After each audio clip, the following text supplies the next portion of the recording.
these gloves. Oh, my hand's here in my phone.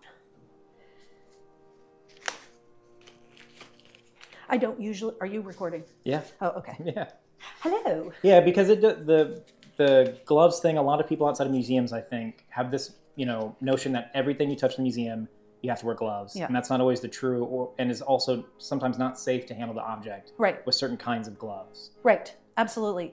I usually don't wear gloves with powder horns because I don't want anything to get caught on a loose piece or something. But I was just handling a package and I haven't washed my hands. Yeah. So if I handle something, I wash my hands. So nitrile gloves. They just, you have more tactile sense with them. So what we have today is a powder horn that belonged to Moses Blood, his horn. That's what it says here. I mean, what a name. Moses Blood. Moses Blood. He sounds like a comic book character. Yeah, and he comes from a long line of Bloods. Yeah. Moses Blood Jr., Moses Blood III, I believe. There's several Moses Bloods because that is a good name. You should keep that one going. Keep that one going, right.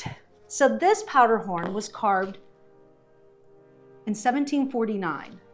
And we call it a King George's War school. It's of that style. Although King George's War ended in 1748, this is 1749, but it has the Gothic lettering. These cartouches are... Yeah, they almost look like Babylonian. They look like ancient, scribblings. And there are just some but they're really elegant and nice. They're pleasant to look at, and all the texture that's there. This was donated to us by Laura Isabel Blood. This was still yes. So it was her great grandfather who carried this powder horn in the French and Indian War because we found him on muster rolls from Groton, Massachusetts. And there can't be two Moses Bloods. The likelihood is the thing is, there were some Moses Bloods because really? the donor back in the 1920s said that it was used during the French and Indian War, or the Revolutionary War. But Moses Blood did not serve in the Revolutionary War, but his son Moses Blood II did. So he probably had his own powder horn. And a powder horn carries black powder so that you could load your muzzle loading firearm. And it was carried on some straps and held on you like that. But there's this, everybody knows this with the animal on top of the animal on top of the animal. The Lion King thing. No, it comes from a fairy tale. It comes from a fairy tale, I think a German fairy tale. It's not from the 1990s classic, The Lion I don't think so. The design on this powder horn.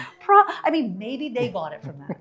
There's a wonderful sun here. You could spend all day looking at this. Yeah, and there's more. Look at this guy.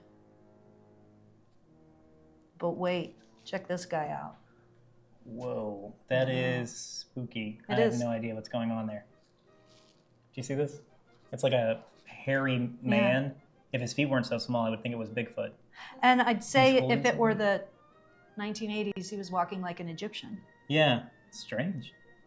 And there's this part there as well. So was this like a service you would pay for, or would it be a thing that you would do to your powder horn? A lot of times you paid for it. You asked somebody to do it because this obviously is someone is very talented. But sometimes the maker is the owner as well. Mm-hmm. So we have some other powder horns in the collection that are very beautifully carved, and the maker is the owner. Mm-hmm.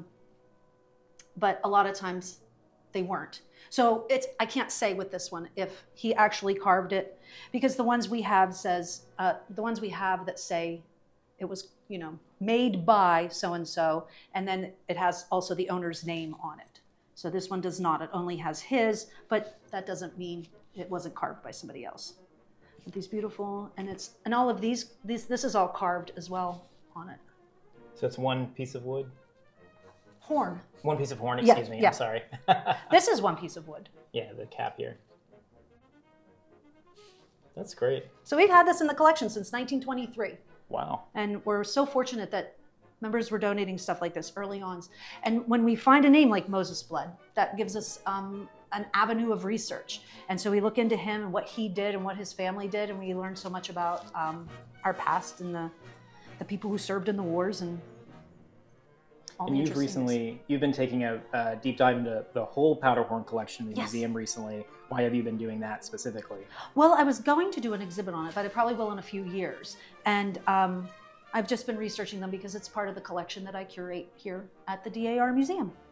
And there's always just so many fun things to discover here. And this has just been hanging out in the building for 100 years. And every time you look at this one, oh, there's a fish. There's another thing on it. There's another interesting carving on it. So it's a lot of, they're all like, a lot of them are like that. Most of them are like that.